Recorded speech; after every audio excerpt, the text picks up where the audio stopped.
Hello students, तो again आपका rise for excellence में स्वागत है। तो आज हम करने वाले हैं फिर से साइकोलॉजी, जो कि आपके आने वाले अपकमिंग एग्जाम्स के लिए हेल्पफुल हो सकता है। बिकॉज आपकी डेट्स भी जो है एचपी टेट की आ गई हैं, नवंबर में आपका पेपर होने वाला है। तो वहां पे आपको साइकोलॉजी 30 मार्क्स की तो आनी ही है। तो हमने पार्ट 1 पार्ट 2 जो है वो कंप्लीट कर लिया है। तो वहां जाके आप देख सकते हैं, आप जानते ही हैं कि हमने प्रीवियस ईयर क्वेश्चन पेपर जो है उनका रिविजन कर रहे हैं, और साथ में जो है उससे रिलेटेड जो भी आपकी एक्स्ट्रा इन्फॉर्मेशन बनती है उसका भी हम रिवीजन करते हैं। तो जल्दी से जाइए, प्लेलिस्ट चेक करिए और अपना पार्ट 1 और पार्ट 2 अपना पहले रिवीजन कर लीजिए। ठीक है, तो आज का हम पार्ट 3 जो है वो स्टार्ट करने वाले हैं। तो सबसे पहला क्वेश्चन जो है वो है क्रिएटिविटी मीन्स। इसका आंसर मुझे बताने की जरूरत नहीं है, बिकॉज जिन्होंने पार्ट 1 पार्ट 2 देखा है वो जल्दी से ही यहाँ पे, वैसे तो यहाँ पे टिक लगे हुए हैं, ठीक है, फिर भी अगर यहाँ पे टिक नहीं लगा होता, फिर भी जिन्होंने पार्ट 1 पार्ट 2 देखा है वो इजिली बता देते कि इसका आंसर क्या है। बिकॉज हमने पढ़ा था, आपको प्रीवियस ईयर क्वेश्चन पेपर में क्या पूछा गया था, क्रिएटिव लर्नर्स जो है वो कौन से होते हैं।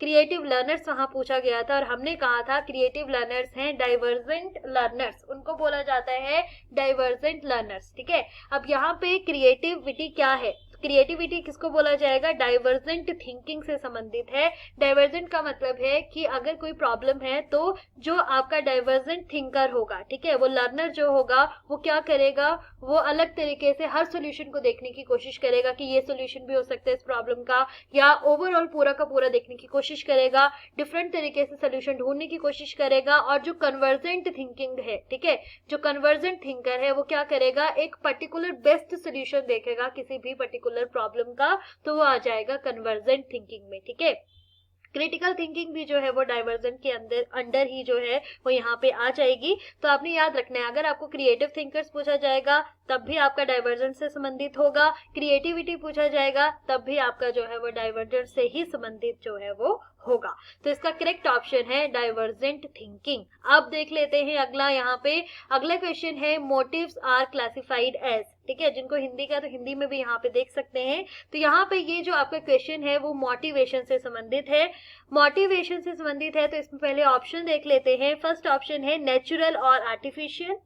मोटिवेशन जो है वो आपका जो मोटिव है क्लासिफाई किया गया है, नेचुरल है या आर्टिफिशियल है, लेस इंपॉर्टेंट है या मोर इंपॉर्टेंट है, इनबॉर्न है या एक्वायर्ड है, और यहाँ पे आएगा मोटिव है या इंसेंटिव है। तो इसका करेक्ट ऑप्शन है ऑप्शन 2, जैसे ऑप्शन सी। ठीक है, ऑप्शन सी है इनबॉर्न एंड एक्वायर्ड। तो यहाँ पे आपको बोला गया है कि जो मोटिवेशन है वो आपका इनबॉर्न भी होता है और साथ में इन्वायरमेंटली जो है वो एक्वायर भी जो है वो किया जाता है। तो इसका करेक्ट ऑप्शन ये होगा, पहला जो है वो आपका यहाँ पे है डाइवर्जेंट थिंकिंग। वैसे तो यहाँ टिक लगे हुए हैं।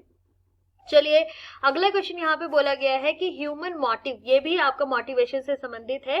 Human motive vary within individual as well as, ठीक है, among individuals in terms of all the following expect. तो यहाँ पे आपको बताना है कि यहाँ पे आपको बोला गया है कि ह्यूमन मोटिव जो है वो हर इंडिविजुअल का अपना चेंज होता रहता है, हर इंडिविजुअल का जो है वो अपना अपना होता है। तो यहाँ पे बोला कौन सा आपका ऐसा ऑप्शन है जो यहाँ पे जो है वो वेरी नहीं करता है। तो यहाँ पे आ जाएगा आपका क्वालिटी है, नंबर है, डिग्री है या इंटेंसिटी है। तो इसका करेक्ट ऑप्शन है ऑप्शन ए। ठीक है, इसको छोड़ के जो है बाकी ह्यूमन मोटिव जो है वो क्या करते हैं, वेरी करते हैं, चाहे वो नंबर हो, चाहे वो डिग्री हो, चाहे वो आपका इंटेंसिटी हो। तो इस चीज को भी याद रखिएगा। अगला यहाँ पे आ गया वर्बल गाइडेंस जो है वो लीस्ट इफेक्टिव जो है वो इन टीचिंग कहाँ देखने को मिलती है, एटीट्यूड में देखने को मिलता है, कॉन्सेप्ट एंड फैक्ट में देखने को मिलता है, इंटरेस्ट में देखने को मिलता है या स्किल में देखने को मिलता है। यहाँ पे हमें ऑप्शन, यहाँ पे ऑप्शन जो है डेट इज डी ऑप्शन। ठीक है, अब यहाँ पे बात जो की गई है that is related to verbal guidance. Verbal guidance का क्या मतलब है कि कोई भी, जैसे let us suppose that teacher है, ठीक है, तो वो बच्चे को जो है वो वर्बली जो है वो बोल के सारी चीजों को जो है बता रहा है कि इस तरह से करना है, इस तरह से करना है। ठीक है, तो यहाँ पे जो है अगर आपका वर्बल गाइडेंस की बात आएगी तो लीस्ट इफेक्टिव क्या चीज होगी, वो होगी स्किल। बिकॉज स्किल जो है वो किसके थ्रू आएगी, वो आएगी आपकी रेगुलर प्रैक्टिस से, ठीक है। तो एटीट्यूड तो बदलेगा ही। अगर हम वर्बली किसी को बता रहे हैं, गाइडेंस कर रहे हैं, तो एटीट्यूड बदल सकता है, कॉन्सेप्ट और आपके फैक्ट भी जो है बदल सकते हैं, और आपका जो इंटरेस्ट है उसमें भी चेंज आ सकता है ऑफकोर्स। बट स्किल जो है वो किससे आएगी, स्किल जो है वो प्रैक्टिस के थ्रू ही जो है वो आपको देखने को मिलेगा। तो स्किल यहाँ पे क्या आ जाएगा, मोर इफेक्टिव कब आएगा, जब हम करेंगे प्रैक्टिस। तो यहाँ पे इसका जो करेक्ट ऑप्शन है वो है स्किल, जो कि आपका वर्बल गाइडेंस के उसमें जो है वो लीस्ट इफेक्टिव आएगा इन टर्म्स ऑफ टीचिंग। तो इस चीज को आपने याद रखना है। तो इसका करेक्ट ऑप्शन है ऑप्शन डी। अब अगला यहाँ पे आ गया कि who is considered the spiritual father of humanistic psychology. तो साइकोलॉजी के जो है वो यहाँ पे फादर बताने हैं, द स्पिरिचुअल फादर जो है वो कौन है, तो वो है यहाँ पे अब्राहम मैस्लो। अब यहाँ पे आपको हमने क्या करवाया था, तो यहाँ पे हमने थ्योरी पढ़ी थी। मोस्ट इंपॉर्टेंट जो मैस्लो की थ्योरी थी वो थी आपकी हायरार्किकल नीड के बारे में, यहाँ पे पूछा गया था। तो यहाँ पे थोड़ा सा फिर से रिवीजन कर लेते हैं। अभी तो बात यहाँ पे consider the spiritual father of humanistic psychology जो है वो अब्राहम मैस्लो को बोला जाता है। बट आपको पहले जो है वो मैस्लो का थ्योरी भी पता होना चाहिए। तो मैस्लो का आपको हायरार्किकल नीड के बारे में पूछा जाता है कि बताइए हायरार्किकल नीड जो है वो किसने दिया था, तो वो दिया था मैस्लो। जहाँ पे हमने हायरार्किकल जो है वो नीड्स पढ़ी थी। सबसे पहले जो है फिजियोलॉजिकल नीड्स थी, जहां पे हम एयर, वाटर, फूड, शेल्टर, ठीक है, क्लोथिंग, स्लीप, इन चीजों के बारे में, बेसिक नीड्स के बारे में बात करते हैं। फिर उसके बाद हमने बात किया था नेक्स्ट स्टेप में सेफ्टी नीड। ये आपको हायरार्किकल जो नीड्स हैं वो पता होना चाहिए स्टेप बाय स्टेप, ठीक है। ऐसे नहीं कि आगे पीछे कर दिया तो वो गलत हो जाएगा। तो यहाँ पे सबसे पहले आता है फिजियोलॉजिकल नीड्स, फिर आता है सेफ्टी नीड, जहां पे हम सिक्योरिटी, अपनी पर्सनल सिक्योरिटी के बारे में जो है वो बात करते हैं, ठीक है। उसके बाद आ जाएगा आपका लव एंड बिलोंगिंग, जिसमें मैरिज आ गया आपका, ठीक है, लव आ गया, तो ये आ जाएगा तीसरे नंबर पे। फिर आता है एस्टीम। एस्टीम जो है वो रिलेटेड है आपका सेल्फ रिस्पेक्ट है, कॉन्फिडेंस है, ठीक है, आप चाहते हैं कि सभी आपकी रिस्पेक्ट करे, रेपुटेशन है, ठीक है, यहाँ पे आपका अचीवमेंट है, तो ये आ जाएगा एस्टीम में। और सबसे जो हाईएस्ट आपकी नीड पूछी जाती है वो है self actualisation. This is very very important. यहाँ पे आपका क्रिएटिविटी आएगी, पर्सनल ग्रोथ आ सकता है, मोरल डेवलपमेंट आ सकता है, तो इस चीज को आपने याद रखना है। तो ये सबसे हाईएस्ट आपको दो चीजें पूछी जाती है मैस्लो में, एक आता है कि हाईएस्ट नीड कौन सी है, दूसरा पूछा जाता है लोएस्ट नीड पूछी जा सकती है, और बीच के भी आपको पॉइंट्स पूछे जा सकते हैं कि बताइए कि स्टेप बाय स्टेप जो है वो हायरार्किकल नीड जो है वो अब्राहम मैस्लो ने जो है वो कौन सा दिया था। तो इस चीज को आपने याद रखना है। चलिए अगले क्वेश्चन यहाँ पे आपको पूछा गया है। तो अगले क्वेश्चन यहाँ पे आपको पूछा गया है यहाँ पे कि जो आपका यहाँ पे जुबिलेंट डेलिक्वेंट्स हैं वो कौन से होते हैं यहाँ पे, तो ये होते हैं जिनकी एज जो है वो 18 ईयर्स से कम होती है, उन इंडिविजुअल्स को बोला जाता है, ठीक है।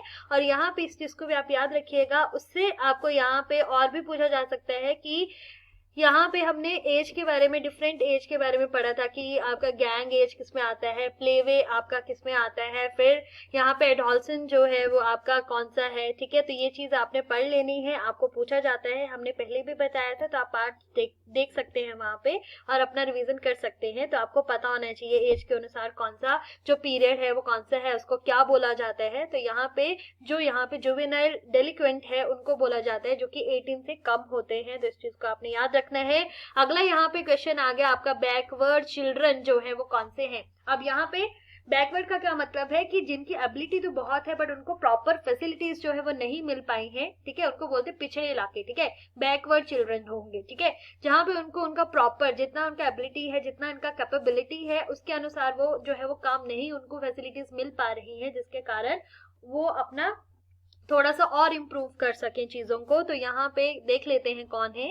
तो ऑप्शन है educational attainment less than their peers, ठीक है, साथ वाले जो है उनसे उनको एजुकेशनल अटेनमेंट जो है वो कम मिल रहा है। मेंटल रिटार्डनेस है educational attainment below their own abilities, ठीक है। तो यहाँ पे अकॉर्डिंग टू द आंसर की जो है वो आपका ए ऑप्शन है।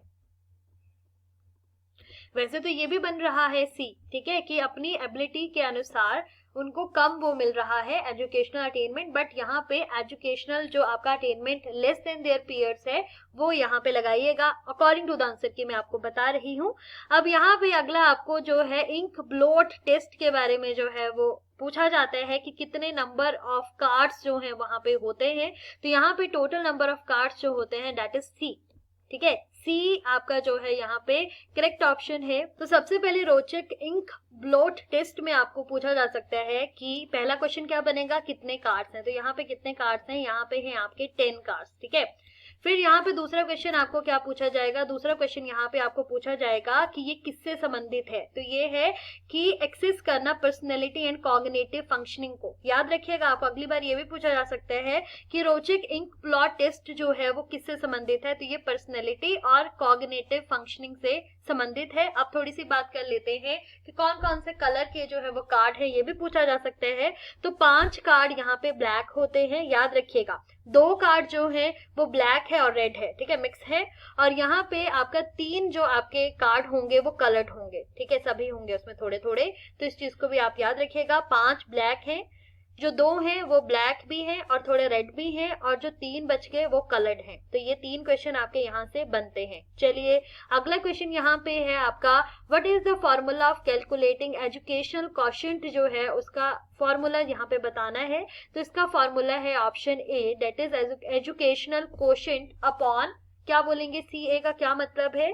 यहाँ पे इसका करेक्ट फॉर्मूला जो है वो है आपका एजुकेशनल क्वोशिएंट, और यहाँ पे आपका इसका जो फॉर्मूला है दैट इज एजुकेशनल एज। ठीक है, ए का क्या मतलब है, एज, और सी ए का क्या मतलब है, उसका मतलब है क्रॉनिकल एज। ठीक है, क्रोनोलॉजिकल एज, याद रखिएगा, भूलना नहीं है यहाँ पे। ठीक है, और आपको आईक्यू भी पूछा जा सकता है कि बताइए कि हम फॉर्मूला जो कैलकुलेट करते हैं आईक्यू, आईक्यू की क्या मतलब बताया था मैंने, आईक्यू का मतलब था आपका इंटेलिजेंस क्वोशिएंट। ठीक है, इस चीज को याद रखिएगा। अब यहाँ पे आपका करेक्ट ऑप्शन तो ये है। अब यहाँ पे थोड़ी सी बात कर लेते हैं कि आपकी क्रोनोलॉजिकल एज जो है वो क्या है। तो वो एज है जो कि एक्चुअल में बायोलॉजिकल एज है बच्चे की। ठीक है, और यहाँ पे एजुकेशनल एज कौन सी आ जाएगी, जो लेवल है एकेडमिक अचीवमेंट की है बच्चे ने, वहां पे उसको एक्सप्रेस करेंगे। ठीक है, और यहाँ पे आपका एजुकेशन से संबंधित हम बात करेंगे, और यहाँ पे आपका जो एक्चुअल में बच्चे की एज है उससे संबंधित बात करेंगे, और मल्टीप्लाई करेंगे 100 से। याद रखिएगा इस चीज को। ठीक है,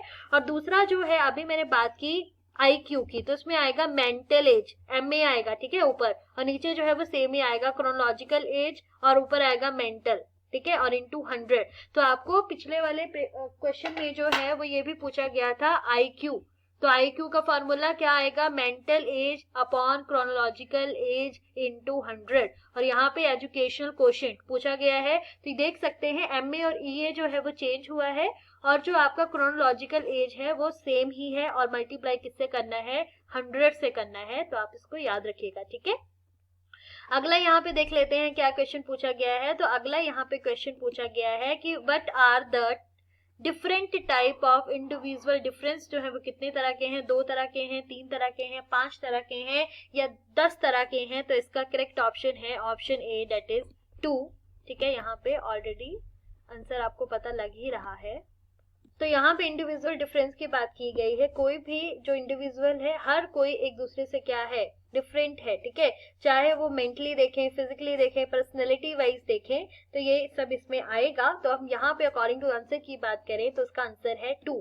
ठीक है, इस चीज को आपने याद रखना है, 2 टाइप। ठीक है, तो यहाँ पे अगला क्वेश्चन आपको क्या पूछा गया है, who wrote the book character and personality. Most important है, पूछा जाता है बुक के बारे में भी, और यहाँ पे इसका करेक्ट ऑप्शन है, तो इसका करेक्ट ऑप्शन है ऑप्शन बी, डेट इज पोलिंस्की। ठीक है, अब यहाँ पे फादर ऑफ कंडीशनिंग, ये गलत नहीं होना चाहिए। हमने पहले भी बताया था आपको कि क्लासिकल कंडीशनिंग जो है वो किससे संबंधित था। तो हमने पेवलव के बारे में जो है वो बात की थी। फिर यहाँ पे मैस्लो, तो आपको पता ही है, हायरार्किकल नीड के बारे में जो है वो हमने बात की थी। ठीक है, तो यहाँ पे इसका करेक्ट ऑप्शन है option D, that is Pavlov. ठीक है, पेवलव की थ्योरी है, थॉर्नडाइक की थ्योरी है, गार्डनर की थ्योरी है, that is related with multiple intelligence. फिर हमने स्पेयरमैन के बारे में भी जाना था कि उसने 2 फैक्टर थ्योरी दी थी, एक थी आपका G फैक्टर, एक था S फैक्टर, जिसमें हम G मतलब जनरल और S का मतलब था स्पेसिफिक जो फैक्टर है। ठीक है, स्पेसिफिक एबिलिटी के बारे में हमने बात की थी, तो इस चीज को भी याद रखिएगा। फिर हमने SR बॉन्ड थ्योरी के बारे में बात किया था। ठीक है, तो ये सारी थ्योरीज जो है उसमें से क्वेश्चन आना ही आना है, चाहे नाम आए, चाहे उसके इंपॉर्टेंट जो की पॉइंट्स आए, तो आपने इनको पढ़ना है। धीरे धीरे हम करते रहेंगे। फिर आपका प्याजे का थ्योरी है,